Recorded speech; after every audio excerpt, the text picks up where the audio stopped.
Вы смотрите новости Татарстана, в студии Алексей Калиничев. Здравствуйте. И вот о чем пойдет речь в этом выпуске. Пожар унес жизни младенца и его мамы. Я говорю, что случилось? Она говорит, я зажигала газовый котел, говорит, зажигала и взорвался. Есть ли предварительные версии, почему разнятся мнения соседей и представителей экстренных служб? Алия Хайрудинова. Неделю без питания. Первоклассники мы его дома кормим с утра, а потом он перекусывал бутербродами. Почему в одной из школ Альметьевска не кормили детей и как разрешили ситуацию теперь, разбиралась Филюза Хамидуллина. Вождь мирового пролетариата спустился в народ. Вот сейчас камнем стукну, кто это разбирает. Зачем вождя мирового пролетариата сняли с пьедестала и что его ждет, выяснила Юлия Гоголева. За каждый вздох. Когда дышать плохо было, мне было страшно. Какую уникальную операцию провели врачи РКБ, расскажет Елена Веселова. Страшная трагедия, которую сегодня обсуждает вся республика. В Рыбно-Слободском районе во время пожара погибли пятимесячный малыш и его мама. Дом вспыхнул средь бела дня примерно около 16 часов. К моменту приезда спасателей старое бревенчатое жилище было уже полностью охвачено огнем. Что стало причиной пожара и почему люди не смогли спастись, учитывая, что все случилось днем в выходной? Вопросов здесь больше, чем ответов. На месте трагедии побывала Алия Хайрудинова.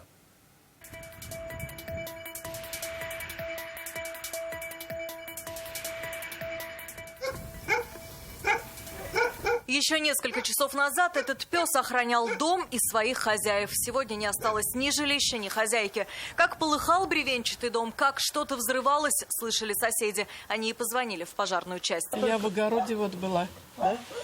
И слышу, это хлопок такой, выхожу, и оттуда уже сильный огонь. Женщина, которая там живет, она уже на улице была. Я говорю, что случилось? Она говорит, я зажигала газовый котел, говорит, зажигала, и он взорвался. Пожар потушили за 20 минут. В обугленном доме так и остались лежать пятимесячный ребенок и его 27-летняя мама. Спаслись бабушка малыша и младший брат погибший. Он в это время катался на велосипеде. Мы уже вышли, видели тут. Уже подъехал пожарка и дым вовсю валит. Уже с утра на месте трагедии работали эксперты-дознаватели. До них в дом никто не заходил. Последний раз проверку котла и газового оборудования в третьем доме по улице Химиков провели в начале февраля. По словам начальника местной газовой службы, никаких заявлений о неисправности к ним тоже не поступало. Если хлопок получается, то там и ни дверей, ни окон, ничего не остается. Поэтому версия то, что хлопка здесь не было, просто, может, хлопнула какая-то или дезодорант, или что-то такое. Вылетела бы дверь для очистки дымохода. Они все целые, все на месте стоят. Дом уже не подлежит восстановлению. О том, что здесь проживала семья с маленьким малышом, говорят только вот эти испачканные погремушки. Сейчас эксперты изымают объекты для пожарно-технической экспертизы, и только после нее станет известна предварительная версия пожара. Вместе с тем, Высокогорский межрайонный следственный отдел уже возбудил уголовное дело. Статья трактуется как причинение смерти по неосторожности 2 и более лицам. Свою проверку начала и прокуратура. В настоящий момент организована проверка. Соблюдение требований законодательства о несовершеннолетних, включая вопросы безнадзорности. Также будет дана оценка работы контрольно-надзорных органов. Кроме этого, проверке подлежат вопросы использования и эксплуатации газового оборудования. Пока следком не говорит даже о предварительных причинах возгорания. Были изъяты вещдоки, абсолютно все действия проводились без камер и журналистов. Стало известно и то, что семья Хакимуллиных находилась в трудном финансовом положении. Никто не работал, дом на отшибе снимали у знакомой бесплатно. При этом семья была порядочной. Почему им не установили пожарный извещатель как малоимущим? Этот вопрос мы задали представителю пожарного надзора. Эта семья у нас не находилась на патронтажном учете, она не состояла. Вот из-за этого в этой семье не было автономного пожарного извещателя. В данной семье именно проходил инструктаж, данной также была вручена памятка. Это было в начале года, 12 февраля. Но, по словам главы поселения, пожарные извещатели в этом доме должны были установить в конце октября. Не успели. Все точки над «и» расставит пожарно-техническая экспертиза. Пока же оставшиеся в живых женщина и ее сын временно будут жить у родственников. Дальше им подберут другое жилье, пообещал нам глава поселения. Как выйдут из больницы, мы еще с ними переговорим. У них есть дом на печном отоплении. Может, его немного отремонтируем и там поживут. Вопрос решим. А пока каждый из вас может отправить средства, чтобы помочь семье. Сейчас они остались не только без жилья, но и элементарных средств к существованию. Похороны Эльвины и маленького Карима состоятся после завершения судебно-медицинской экспертизы. Алия Хайрудинова, Ренат Сафин, ТНВ, Рыбнослободский район. Уголовное дело по 125-й статье «Оставление в опасности» сегодня возбудили в отношении женщины, которая оставила своего ребенка на улице в Автограде. Малыша нашли прохожие в коляске во дворе одного из домов в выходные поздно ночью. Вызвали скорую помощь и полицию. Врачи диагностировали у двухлетней девочки переохлаждение. Сейчас ребенок в больнице. В ту же ночь полицейские нашли и мать девочки, 31-летнюю челнинку. Правоохранительным органам она рассказала, что распивала спиртные напитки с подругой. Позже по дороге домой отвлеклась на звонок супругу, а после коляску на месте не обнаружила. В МВД республики на женщину уже составили административный протокол за неисполнение родительских обязанностей. Теперь ей грозит и уголовная ответственность. Прокуратура набережных Челнов проводит проверку исполнения законодательства о профилактике безнадзорности несовершеннолетних. Проверка продолжается. Любая ситуация, когда ребенок без надзора родителей, ставит семью, конечно же, на учет. У нас есть такая аббревиатура СОП, как семья в социально опасном положении. Конечно же, нужно за ней наблюдать. Но здесь, например, если будет возбуждаться уголовное дело, то вполне можно вести речь о том, стоит ли ребенка дальше оставлять в этой семье. Нехватка поваров привела к тому, что в одной из школ Альметьевска неделю не было горячего питания учеников. В дело пришлось вмешаться прокуратуре. Как оказалось, в школе уволились сразу 2 повара. Заменить было неким. Решили приостановить горячее питание временно. Сегодня сюда привлекли работника из другой школы, но не повторится ли ситуация снова? Ведь, как говорят сами повара, зарплата маленькая, условия труда тяжелые. Повлияло на ситуацию введение бесплатного питания с этого года. В вопросе разбиралась Филюза Хамидуллина.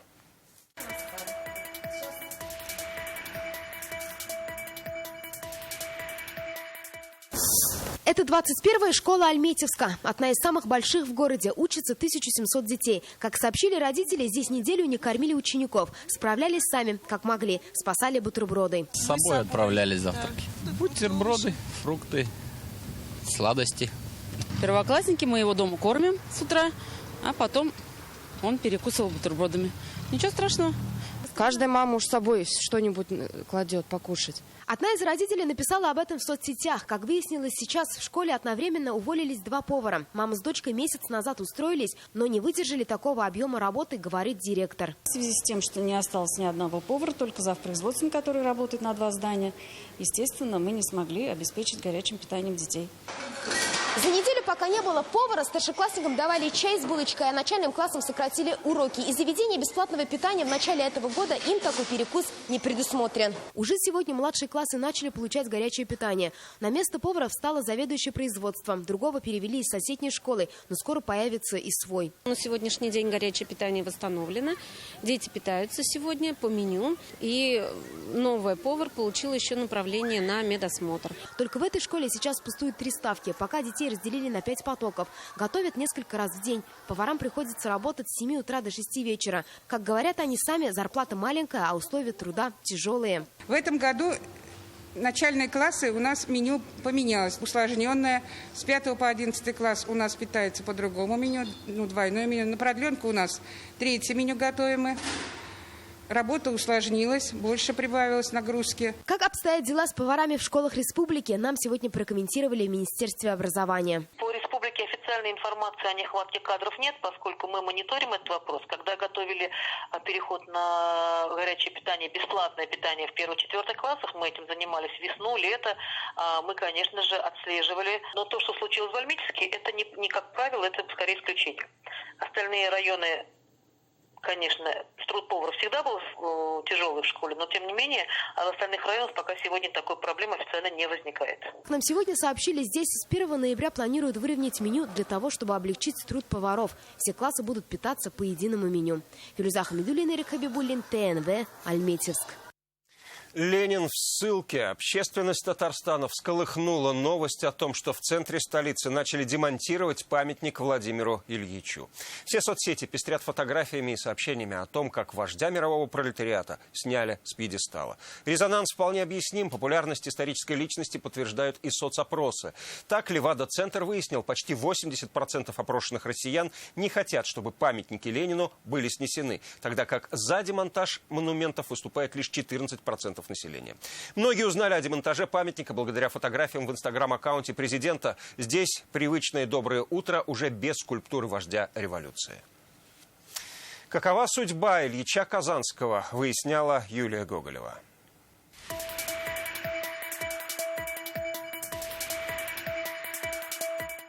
Об истории этого памятника можно написать отдельную книгу. С момента появления идеи до ее воплощения прошло долгих 15 лет. Менялись архитекторы, высота памятника, его место. Мало кто знает, что Владимир Ильич мог занять место Муланура Вахитова или Мусы Джалиля у Казанского Кремля. Но в итоге установили его здесь, в самом центре Казани, в 1954 году. И он ни разу не покидал это место. Событие свершилось в год 150-летия Ульянова Ленина. Памятник видел и празднование Октябрьской революции в советское время, и лихие 90-е, и массовые гуляния 21 века. Товарищ Ленин – неизменный символ не только площади Свободы, но и всего города. Потому кадры, как Ильича лишают своего пьедестала, вызвали настоящий резонанс. Видео гуляет по сети и набирает сотни просмотров. Казанцы при виде свергнутого с постамента вождя останавливаются и фотографируют. Переживают все, даже те, кто далек от коммунистических идей. Я думала, сейчас камнем стукну, кто это разбирает. Для меня это какой-то привычный облик города. Это как комбинат здоровья, его же убрали, но все равно он как-то в ментальной карте горожан остался. Ну, тут то же самое. Заинтересовал вид площади Свободы без Ленина. То есть настолько привычно видеть площадь Свободы именно с памятником Ленина, а тут его сняли. О том, что бронзовому свидетелю истории требуется реконструкция, говорили давно. Последние 2 года с такой инициативой не раз выступали коммунисты Татарстана. Опасения вызывает даже не сама скульптура, ее просто отмоют, а постамент. Кварцитовые плиты начали попросту обваливаться. Разрушалось и бетонное основание монумента, говорят эксперты. Мы будем восстанавливать сначала бетонные конструкции. Тот малиновый кварцит, который мы отсюда увезли в Кукмарский район для восстановления, для его зачистки, полировки, и он будет возвращен опять же на место. За 66 лет, что Владимир Ильич следит за порядком здесь, на площади Свободы в Казани, он еще ни разу не сходил со своего пьедестала. В таком положении без постамента ему, похоже, придется перезимовать. Прохожий шутит, мол, Ильичу нужно срочно шить валенки. В нашей республике сохранение историко-культурного наследия – это хорошая традиция. Внимательно к этим вопросам относятся.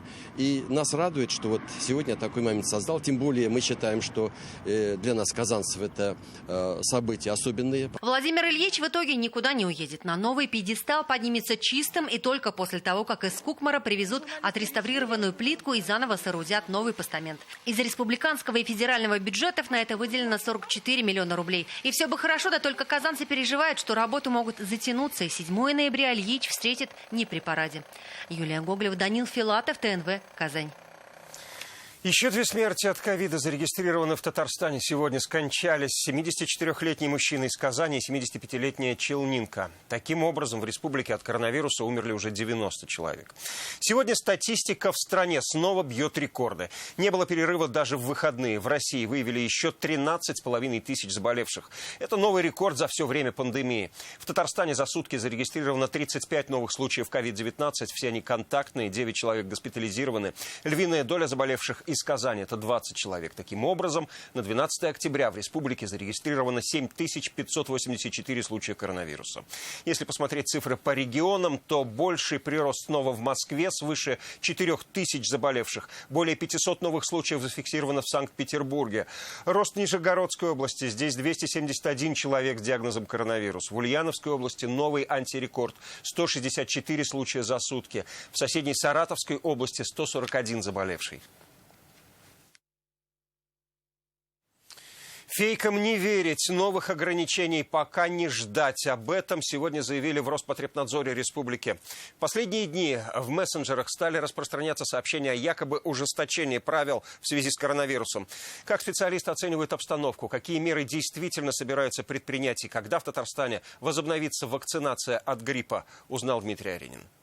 Мы не планируем какие-либо ужесточения или ограничения. То есть фейки из мессенджеров могут отправляться на свалку истории, а по сообщениям в различных чатах прочили обязательное ношение перчаток, самоизоляцию для пенсионеров, перевод третьих сотрудников организаций и предприятий на удаленку. Как сегодня еще раз заявили в Роспотребнадзоре, просто необходимо соблюдать действующие правила. При четком соблюдении всех мер профилактики, это масочный режим, это дистанцирование на каждом объекте, в каждом организованном коллективе будет строгое выполнение мер профилактики. Я думаю, что на данном этапе возвращаться к каким-либо жестким ограничениям мы не будем. Как рассказали в Роспотребнадзоре, сейчас в сезон роста ОРВИ возможны локальные ограничения. Это запрет на массовые мероприятия в определенных местах и прекращение учебы в отдельных школах и классах. Так, сегодня на карантин ушли 8 классов в 4 казанских школах. Во всех же учреждениях образования на сегодня выявлено 52 больных коронавирусом. 25 очагов на сегодня уже закрыто с наблюдением. Все они закончились с одним случаем заболевания. И под наблюдением остаются 27 очагов и крайний срок наблюдения до 24 октября. Вирус гриппа в Татарстане пока не выявлен. В ближайшее время от него продолжат бесплатную вакцинацию. Пока она приостановлена, вакцина закончилась. В первой партии успели привить более 700 тысяч человек. Сейчас мы ждем поставки второй партии. Мы очень надеемся, что она поступит. Мы надеемся, что на этой неделе она поступит. Возможно, она поступит в начале следующей. Вот такие сроки. И мы сразу же эту вакцинацию продолжим. И по сообщению Минздрава в Татарстан поступила первая партия вакцин от коронавируса. Из-за сложной ситуации в Набережных Челнах решили возобновить дезинфекцию подъездов многоквартирных домов. Такая мера действовала весной. Сейчас обрабатываем в основном те места, где люди чаще соприкасаются. Это значит именно лифты, перилы. Основная входная группа – это двери, дверные ручки. Вот эти места часто. И мусорные клапана.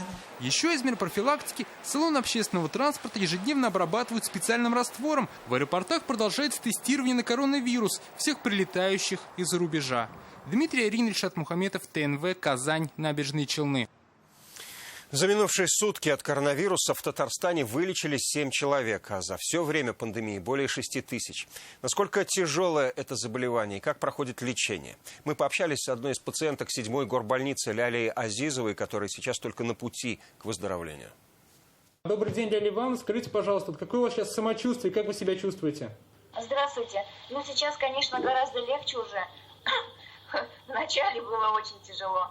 Я до сих пор пока на кислороде пытаюсь тренироваться по 20 минут, по часу, чтобы задышать самостоятельно. Скажите, сколько уже в госпитале находитесь, как вы заболели, когда это произошло? Вы знаете, в госпитале я нахожусь уже больше месяца. Произошло это, не знаю даже, где заразилась, 9 числа. Я почувствовала недомогание, небольшая температура 37,4 и сухой кашель. Я в транспорте в общественном не езжу. Я постоянно, если даже я в такси, я обязательно надеваю перчатку, маску. Я очень береглась. Я до сих пор понять не могу, где я могла подцепить настолько страшную болезнь. А как лечение происходит ваше? Лечение очень интенсивное. Дело в том, что я сначала 6 дней получала и гормоны, и антибиотики, очень много различных систем, таблеток. Я вам скажу, что 7 дней назад я начала заново учиться ходить. А рядом с вами много пациентов в палате? Больница переполнена, очень много. А что бы могли посоветовать, допустим, жителям республики? Некоторые в коронавирус не верят, кто-то маски не носит. Я вообще не понимаю, как можно быть таким безответственным. Потому что это настолько страшная болезнь, которую надо опасаться и всеми силами стараться от нее каким-то образом дистанцироваться. Ляля Ивановна, спасибо вам за беседу, поправляйтесь. Всего доброго, до свидания. Будьте здоровы. Как Ростехнадзор по надуманным причинам затянул запуск важного для Татарстана объекта «Казань-Оргсинтеза». Читайте сегодня в интернет-газете «Реальное время». Вы смотрите новости Татарстана, и вот о чем далее. За каждый вздох. Когда дышать плохо было, мне было страшно. Какую уникальную операцию провели врачи РКБ, расскажет Елена Веселова. спортивной столице страны завершился Казанский марафон. Сегодня у меня было 8 минут 20 секунд на 3 километра.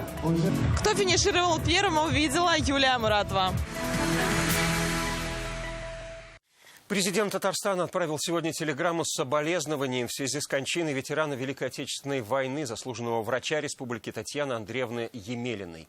С институтской скамьи, отправившись на фронт в качестве военного полевого хирурга, Татьяна Андреевна спасла почти сотни жизней, а позднее также самоотверженно трудилась во благо совершенствования здравоохранения родной республики, говорится в тексте. Она стала образцом беспримерного личного мужества и беззаветного служения родной стране. Такие личности – гордость нашей республики, отметил Рустам Минниханов. Напомним, легенда татарстанского здравоохранения Татьяна Емелина скончалась сегодня на 100-м году жизни. К другим темам. 15 километров дорог в селах, 7 километров газовых труб и 25 водопроводов. О ходе реализации федеральной программы «Комплексное развитие сельских территорий» сегодня рассказал Рустам Минниханов. Президент республики выступил на заседании оперативного штаба Министерства сельского хозяйства страны. Его провел руководитель ведомства Дмитрий Патрушев. Он подчеркнул, большинство регионов, несмотря на пандемию, справляются со всеми обязательствами. Татарстан один из передовых. Республика получила 2 миллиарда рублей. Работы уже выполнены на 78%. Для сравнения, в целом по стране этот показатель чуть выше 50%. Завершить все работы в Татарстане планируют уже к 20 ноября. Эффективным инструментом поддержки жителей села Рустам Минниханов назвал и сельскую ипотеку. Ее в республике получили более 1000 человек. Выдано кредитов на 2 миллиарда 300 миллионов рублей. В рамках заседания Госсовета 28 числа я, как руководитель рабочей группы по строительству ЖКХ и городской среде, обратился к президенту нашей страны Владимиру Путину и выразил мнение региона о необходимости увеличения финансирования по сельской ипотеке, в том числе за счет перераспределения неосвоенных средств по другим проектам. Уважаемый Дмитрий Николаевич, просил бы поддержать наше предложение. Спасли жизнь дважды. В РКБ провели уникальную операцию пациента, у которого были 2 тяжелые патологии. Сюда женщину привезли, когда она самостоятельно практически дышать уже не могла. Сначала разрыв кишечника, потом длительное пребывание на ИВЛ. Пришлось восстанавливать и функции трахеи.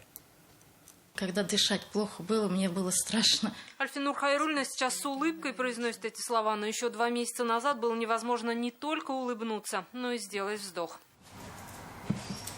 История началась 9 месяцев назад. Женщина из Сармановского района рассказывает, в феврале резко заболел живот. Как позже выяснилось, разрыв кишечника. 2 операции сразу в местной больнице, после еще 5 в Альметьевске. Из-за осложнений ее подключили к КВЛ. В итоге в гортани образовались рубцы. У больной был стеноз трахеи до 3 мм в диаметре, то есть, по сути дела, она уже не могла нормально дышать. Пациента перевели в РКБ, врачам нужно было экстренно спасать. Причем такие операции для наших специалистов редкость. Первые начали делать только в прошлом году. Я хочу подчеркнуть, что это не просто работа какого-то одного хирурга, это работа, во-первых, всего отделения торакальной хирургии, всех врачей. Это отделение других наших служб, таких как операционный блок, анестезиология, реаниматология, эндоскопическая служба. То есть, в принципе, вся РКБ, скажем так, приложила к ней руку. Главное, дышать стало хорошо. Это для меня очень рада. Я сейчас проверили то, что удачно, все хорошо, как будто операции не было. Важно, что результат сохраняется на всю жизнь и заканчиваются операции положительно в 95% случаев. За последние 1,5 года врачи РКБ провели 5 таких операций. Все пациенты сейчас вернулись к обычной жизни. Елена Веселова, Алина Сысоева, Игорь Романов, ТНВ, Казань. В спортивной столице страны Казани прошел большой казанский марафон. Этот забег закрывает в республике беговой сезон. 11 тысяч участников пробежали на дистанциях в 3, 10 и 42 километра. В этом году с соблюдением всех санитарных мер. Бег объединил как спортсменов, так и любителей, независимо от профессии и возможностей здоровья. С теми, для кого бег – это жизнь, пообщалась Юлия Муратова. 3, 2, 1. Когда в Казани большой марафон, бегут все. Эта дистанция 3 километра самая массовая. На старте как любители, так и спортсмены. Ярослав Багин занимается бегом уже 7 лет. На днях прибыл с очередного чемпионата из Оренбурга. На этот раз хотел просто встряхнуться, а в итоге 1-е место и самый лучший результат. Изначально хотели пробежать 10 километров или 21, но так как вчера был чемпионат России, решили просто встряхнуться, если можно так сказать. Поэтому о результате даже не думали. Сирина Кабирова рассказывает, для нее бег – удовольствие, а не соревнования. Но доказала, любовь к спорту и есть залог успеха. Среди девушек она в тройке лидеров. Меня что-то тянет туда бегать. Я не знаю, если хотя бы один день не занимаюсь бегом, уже все, я не чувствую себя неполноценной. Сегодня здесь и участники специального забега. В синих олимпийках люди с ограниченными возможностями. Но скидку на результат себе не дают. Это Казанский марафон, для них проба сил. Все они уже готовятся к Всемирным зимним играм специальной Олимпиады 2022 года. Было сложно, но есть над чем работать. Будем улучшать себя. То, что спорт для всех, сегодня доказывают руководители разного уровня. Говорят, время на поддержку своего здоровья можно найти всегда. Главное при массовом забеге здоровье укрепить, а не подорвать. На всех местах. Я думаю, что к концу месяца уже сделаю 10. А так, супер. Очень приятные люди, очень здорово бежать по городу. Он совсем по-другому смотрится. Казанский Кремль, площадь Тысячелетия. Беговой маршрут прошел вдоль самых достопримечательных мест города. Казанский марафон в этом году собрал 11 тысяч участников со всей России. Однако это в 2 раза меньше, чем в прошлом. Коррективы внес коронавирус. Все потоки бегунов строго разделены. Сейчас организаторы надеются, что уже следующий марафон соберет прежнее количество участников, а для бега понадобится лишь удобная одежда. Юлия Муратова, Марат Зайдуллин, ТНВ, Казань. У нас пока все. Далее о погоде. До встречи.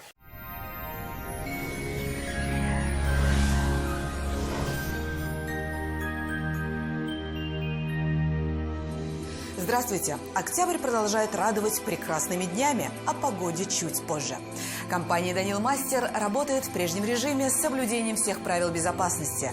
Не откладывайте заказ и радуйтесь своей новой кухне или шкафу-купе уже сейчас. Звоните 2-167-166. «Данил Мастер» с заботой о вас.